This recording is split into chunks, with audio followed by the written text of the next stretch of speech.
Welcome back to our channel மனோன் ஆசிரியர். இந்த இடம் நம்ம என்னோட பார்க்க போகிறோன்னு பார்த்தீங்கன்னா, இரண்டாம் திருப்புதல் தேர்வு பிப்ரவரி 2024 செகண்ட் ரிவிஷன் டெஸ்ட் ஜுவாலஜிக்கான தமிழ் மீடியத்துக்கான கவர்மெண்ட்டோட ஒரு அஃபிஷியல் ஒரிஜினல் கொஷின் பேப்பர் தான் பார்க்க போகிறோம். ஸோ அதை பார்க்குறதுக்கு முன்னாடி மனோன் ஆசிரியர் யூடியூப் சேனல் சப்ஸ்கிரைப் பண்ணிக்கோங்க, கீழே இருக்கக்கூடிய பெல் ஐக்கானை ப்ரெஸ் பண்ணிக்கோங்க. ஸோ செகண்ட் ரிவிஷன் கவர்மெண்ட்டோட அஃபிஷியல் ஒரிஜினல் கொஷின் பேப்பர் அடுத்தடுத்த வீடியோவில் வந்து பார்த்தீங்கன்னா அப்டேட் பண்ணுவோம். ஸோ நமக்கு 12th ஜுவாலஜி பொறுத்த வரைக்கும் 15 1 மார்க் வந்து கேட்டிருக்காங்க. ஸோ இதில் இருக்கக்கூடிய 2 மார்க்கு 3 மார்க்கு 5 மார்க்கு இன்க்ளூடிங் வந்து பார்த்தீங்கன்னா கம்பல்சரி 2 மார்க் 3 மார்க்லாம் பார்த்துக்கோங்க. So various district question paper வந்து பார்த்தீங்கன்னா நீங்கள் பப்ளிக் எக்ஸாமினேஷனுக்கு ப்ரிப்பேர் ஆகிறதுக்கு ரொம்ப யூஸ்ஃபுல்லாக இருக்கும். 6x12 இதில் சீம்பால் என்றால் என்ன, அதன் முக்கியத்துவம் ஏதேனும் இரண்டினை கூறுக, போக்சோ சட்டத்தின் முக்கியத்துவம் யாவை, வேறுபடுத்துக, படியெடுத்தல், மொழிபெயர்த்தல். அதே மாதிரி வந்து பார்த்தீங்கன்னா சிவப்பு பட்டியலில் வகைப்படுத்தப்பட்டுள்ள 8 வகையான சிற்றினங்கள் யாவை, சைமாலஜி வரையறுக்கவும். அதுக்கு கீழே வந்து பார்த்திங்கன்னா நமக்கு 3 மார்க்கு இழப்பு மீட்டல் என்றால் என்ன, வகைகளை விளக்குக.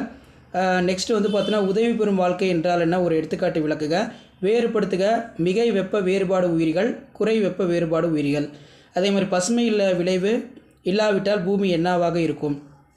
5 மார்க் பொறுத்த வரைக்கும் பார்த்திங்கன்னா மனிதனில் நிகழும் முக்கிய இனப்பெருக்க நிகழ்வுகளை விவரிக்கவும், குழந்தை பிறப்பு மற்றும் பாலூட்டுதலின் ஆக்சிடோசின் மற்றும் ரிலாக்ஸின் ஹார்மோன்களின் பங்கினை விளக்குக. மலட்டுத்தன்மை வரையறுக்கவும் அதற்கான காரணங்களை எழுதுக. தேனீக்களின் பால் நிர்ணயம் நடைபெறும் முறையினை விவரி. படியெடுத்தல், அழகு மற்றும் மரபணு பற்றி விரிவாக எழுதுக. மனிதனின் தோற்றம் மற்றும் பரிணாமம் குறித்து வரி. மனிதர்களில் அதிகமாக பரவலாக காணப்படும் 2 புழுவின் நோய்கள் யாவை, அவற்றை விவரிக்கும். அடுத்து பார்த்திங்கன்னா நமக்கு விடலை பருவம் என்றால் என்ன, இப்பருவத்தில் தவறான போதை பொருட்கள் மற்றும் மதுவினால் உண்டாகும் விளைவுகள் பற்றி விரிவாக எழுதுக. நெக்ஸ்ட் வந்து நமக்கு அயல்நாட்டு இனங்களின் உள்ளேற்றம் பற்றி விவரிக்கும். மருத்துவ கழிவு மற்றும் மின்னணு கழிவுகளை நாம் எவ்வாறு மேலாண்மை செய்யலாம்.